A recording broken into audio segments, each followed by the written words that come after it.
I will present today's talk titled UUSC Making a Difference Around the World.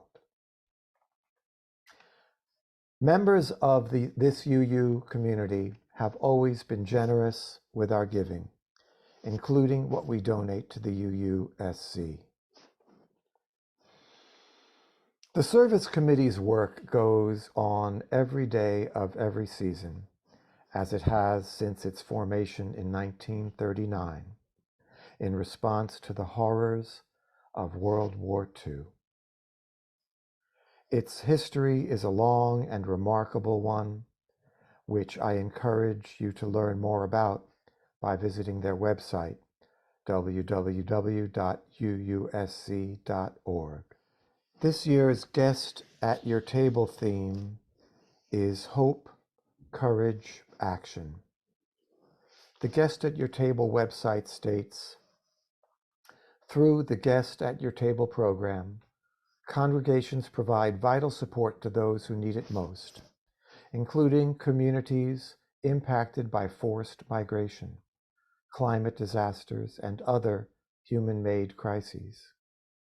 This year has seen escalations of violence in places like Ukraine and Burma, devastation to communities around the world due to the climate crisis, and the increased need for solidarity with historically marginalized people seeking refuge within the United States.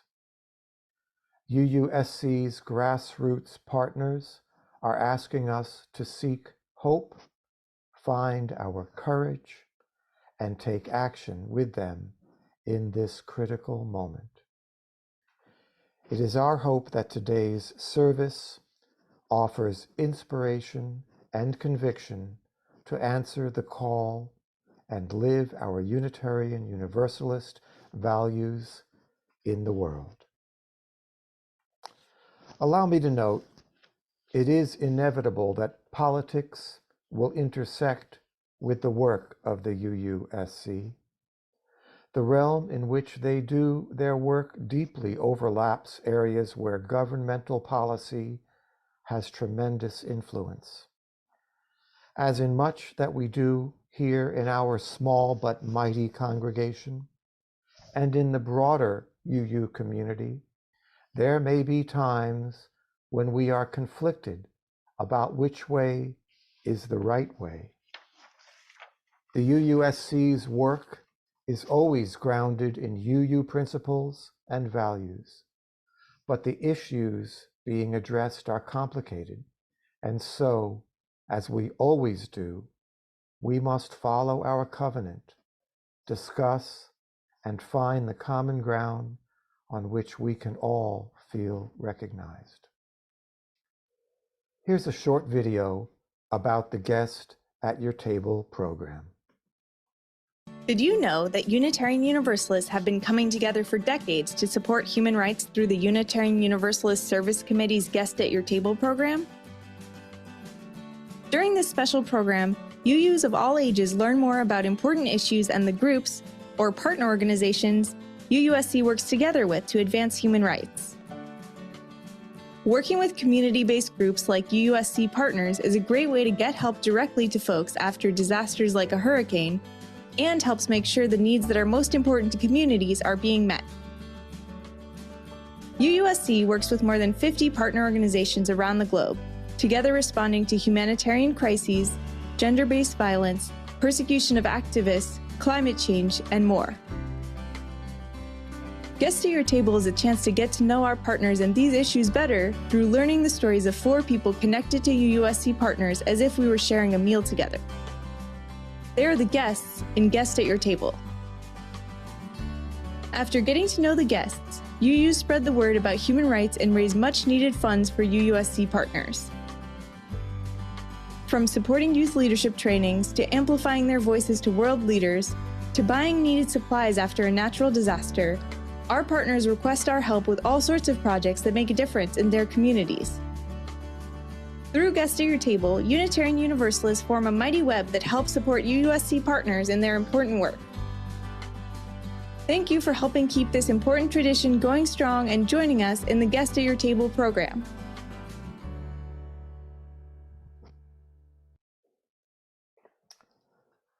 You may have seen this poster hanging in the sanctuary showing this year's 4 guests. We're now going to hear from each of them. Born and raised in Rwanda, our first guest, Ineza Umuhoza Grace, will tell us how climate change has devastated life in her rural homeland. And in spite of the vast differences in economies, you might note how Rwanda and California are struggling with some of the same phenomenon caused by weather extremes all around the globe.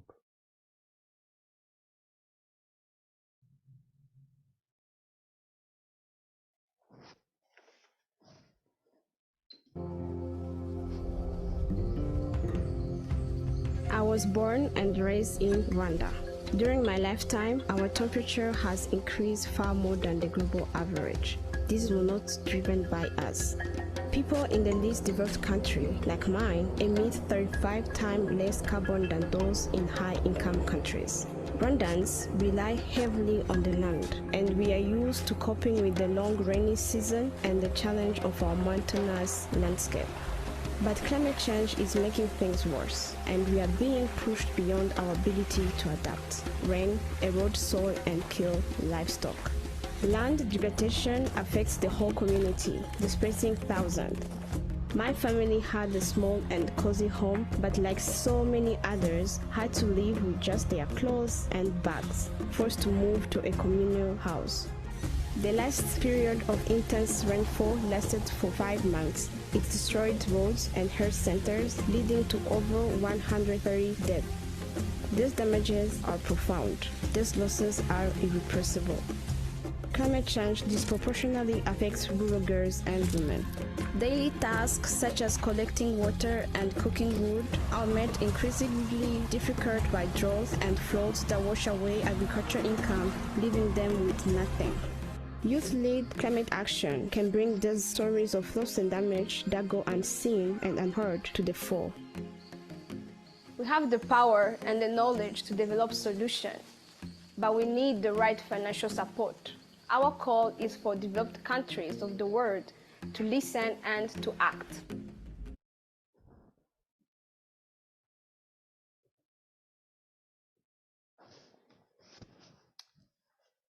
Next up,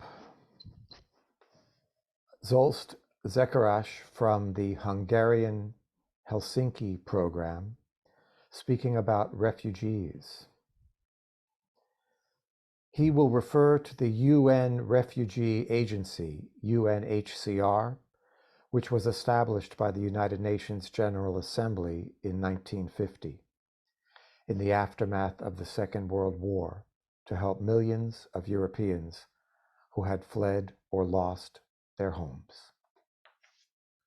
Here's Zsolt.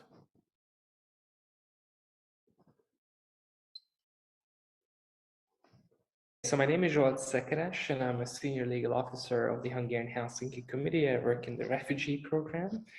And the Hungarian Helsinki Committee is the largest and oldest organization in Hungary, which, and in fact, the only organization in Hungary which provides legal assistance and representation for asylum seekers and refugees who come seeking Hungary's help in providing them with refuge when they fear persecution, serious harm, war, or other atrocities against human rights.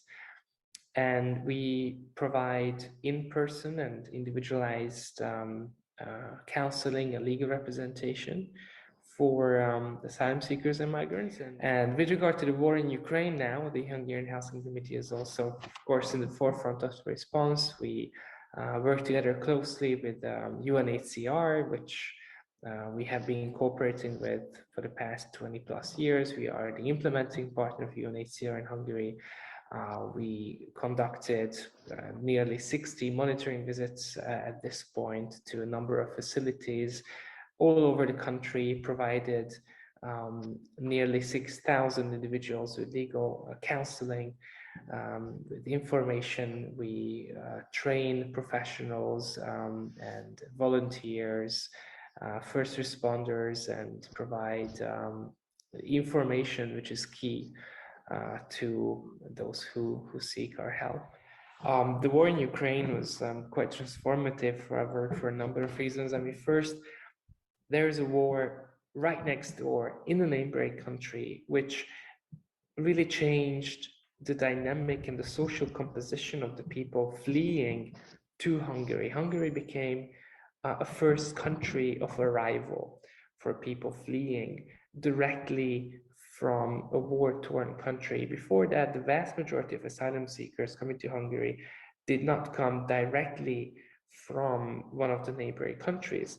So for us, especially in the time when the Hungarian government was moving not only to curtail the rights of asylum seekers and migrants, but also to intimidate those who helped them through the introduction of the Lex NGO in 2017 and the use of oppressive and hate-mongering and fear-mongering language by government officials, using also the propaganda machine from 2017 really until this day. We were in dire need of any assistance and help, both in terms of publicity, moral support, and financial support for the activities that we carry out for the protection of asylum seekers, and in general the rule of law in Hungary. And it was very uplifting for us that our partners, and including UUSC, did not abandon us in this fight. And the responses that we got, including from UUSC, was that despite the government's clear efforts to shut us down, you will stand behind us and keep supporting the important work that we do.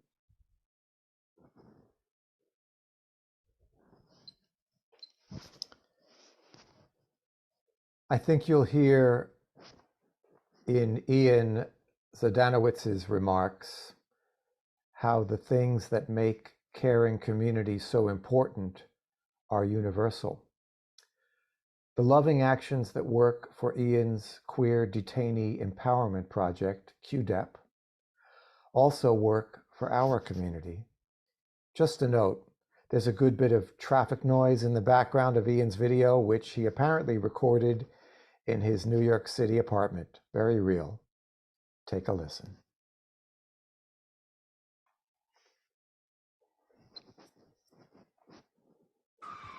Hi, my name is Jan Stanovic, and I'm one of the co-directors of Queer Detainee Empowerment Project, and I coordinate Direct Services Program.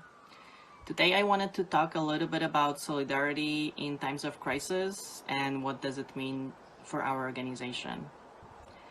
At Queer Detainee Empowerment Project, solidarity and mutual care are one of the core values. We put a lot of effort in creating space for our members who are LGBTQ folks directly impacted by immigration system, where they feel that they belong and that they have agency and power to rebuild their lives and communities. Solidarity means to us various things, from daily peer support, where members support each other during hard emotional situations like court hearings, loss of someone that they loved, to transphobic or homophobic violence, writing letters to our members who are still in detention, as well as during happy moments, moments of victory, when they got released and are messaging us from outside, when they finally received their work permit or won their asylum, or just when they share daily messages on our WhatsApp group saying, "Good morning, hope you all are going to have a great day," and they are showing a funny meme. Those big and small signs of solidarity are so important from our perspective because we come from communities that went and are still going through a lot of violence, discrimination, and hurt. And for our members, a lot of days still feel like crisis. One of QDEP's hope is that through those daily acts of solidarity and mutual care, we can rebuild trust in other people and create a community that will have each other backs no matter what is happening. Solidarity for us is also a sort of communal healing, a daily practice of empathy, patience, listening, and learning. Daily practice of failing to understand each other but not giving up and trying again and again. Solidarity means showing up for a hard discussion after a conflict has occurred in a group, to clarify our words and intentions, and to try to repair the hurt that was caused so we can move on together without leaving anyone behind. It is our political choice and commitment to radical inclusivity not to create any requirements regarding language that the person must speak to join QDEP, or specific gender identity or sexuality. QDEP puts a lot of work into making all our messages, meetings, and events accessible in English, Spanish, and French, languages that our current members speak. We wanted to thank UUSC for their continued support to our organization and your faith in our mission. Since 2017, you have been helping QDEP to carry out our work and programming that is so vital for our members in the process of rebuilding their lives in a new country and in fighting for a better future without ICE, detention system, and without criminalization of our communities. Our work wouldn't be possible without supporters like you. Thank you so much for it. Have a great day. Bye-bye.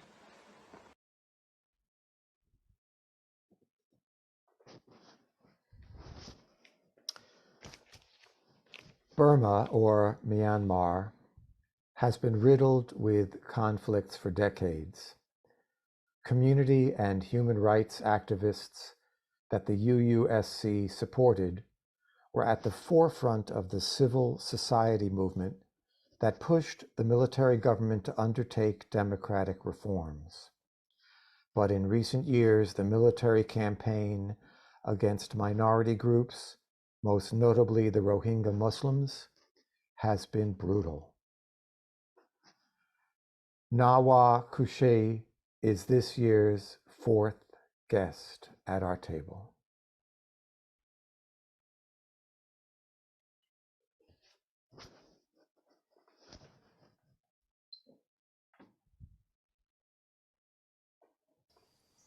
My name is Nawa Kushi. I'm working for the Current Peace Support Network, KPSN.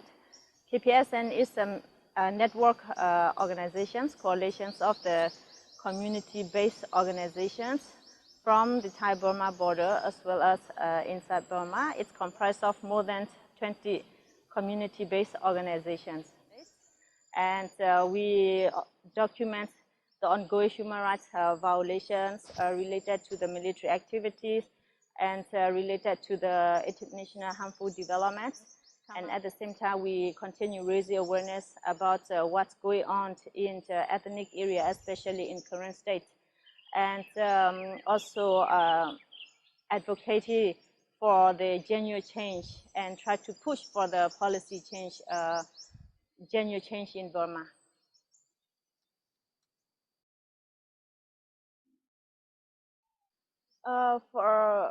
For us, the situation is worsening each day due to the military regime, the military dictatorship, and the ongoing human rights violations committed by the regime, especially the continuous airstrikes and heavy artillery shells into villages and into the farming areas nearly every day. So the fight is not only in the current state, it is a nationwide. It's happening in all over Burma.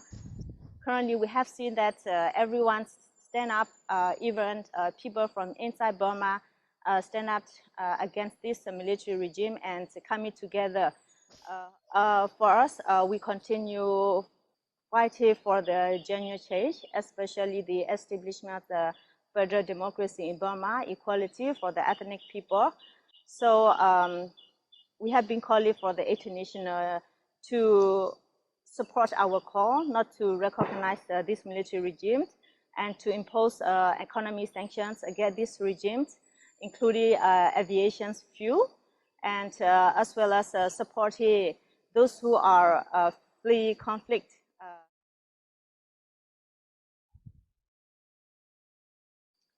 We hope that this is the time that people all over Burma coming together, stand up together against this brutal military regime. And we have seen that everyone have suffered under this military regime. This is why it's important that we are united and we come out with the same voice, continue fighting for change, especially the establishment of federal democracy and the bring down of these military regimes. And at the same time, we also need the international support, like to continue pushing for the real reforms and change in Burma, where we could go back and live peacefully, equally as a community and as a people of Burma.